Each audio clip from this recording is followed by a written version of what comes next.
Hare Krishna. I'll be reading about the festival of Janmashtami. Long ago, the city of Mathura was ruled by a demon king, Kamsa. All the citizens in his kingdom always lived in fear because he was wicked and cruel in his behavior.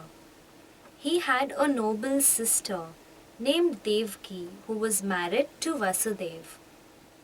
One day he heard a divine voice in the sky which said, "O comes, the eighth son of your sister Devki is going to kill you." Kamsa was furious. His eyes blazed with anger. He called for his soldiers and ordered them to capture Devki and Vasudev and throw them into a deep, dark dungeon. Devki gave birth to 7 sons. The evil Kamsa killed them all one by one. Being chained in the dark prison, Devki and Vasudev always prayed to God to protect them. Do you know anybody who is the most beautiful, most intelligent, most famous, the wealthiest, the strongest, and the most renounced? Famous people like film stars, sports stars, industrialists, scientists, and politicians can attract millions of fans for few years, but they all appear, disappear, and are forgotten with the passing time like shooting stars.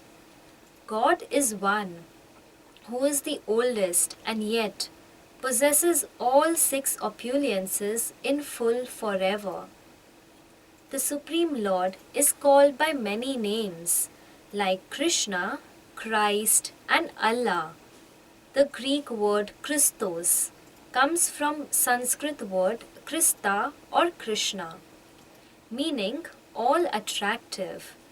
So, when we address God as Christ, Krista, or Krishna, we indicate the same all attractive Supreme God. Hearing the sincere prayers of Devki and Vasudev, Lord Krishna, who is the most beautiful, strong, wealthiest, famous, intelligent, and renounced person, wanted to protect them. So he decided to come to earth from his spiritual abode as their son. During the birth of Lord Krishna, the whole atmosphere became filled with prosperity and joy. The trees were laden with fruits and flowers. The rivers were overflowing with water, and the lakes were beautifully decorated with lotus flowers. The birds in the forest began to sing sweet voices, and the peacock began to dance. The wind blew very pleasantly, carrying the aroma of different flowers. All the people's mind became filled with peace and joy. The denizens of the heavenly planet began to sing, offer prayers, and dance on this auspicious occasion. The heavenly residents, being pleased, also began to shower flowers. At the seashore, there was the sound of mild waves, and above the sea, there were clouds in the sky which began to thunder very pleasingly.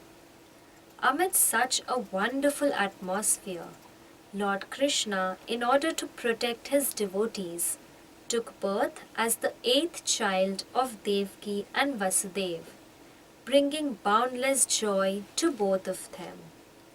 The day when Lord Krishna took birth is called as Janmashtami.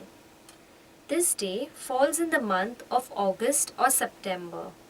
The Janmashtami festival is celebrated by millions of people every year all over the world. On this day, people take bath early in the morning and wear new clothes. In temples, the deities of Krishna are decorated with beautiful clothes jewels, garlands, and flowers. People visit the temple to see Krishna and sing songs glorifying his activities. They read the teachings of Lord Krishna written in the scripture called the Bhagavad Gita.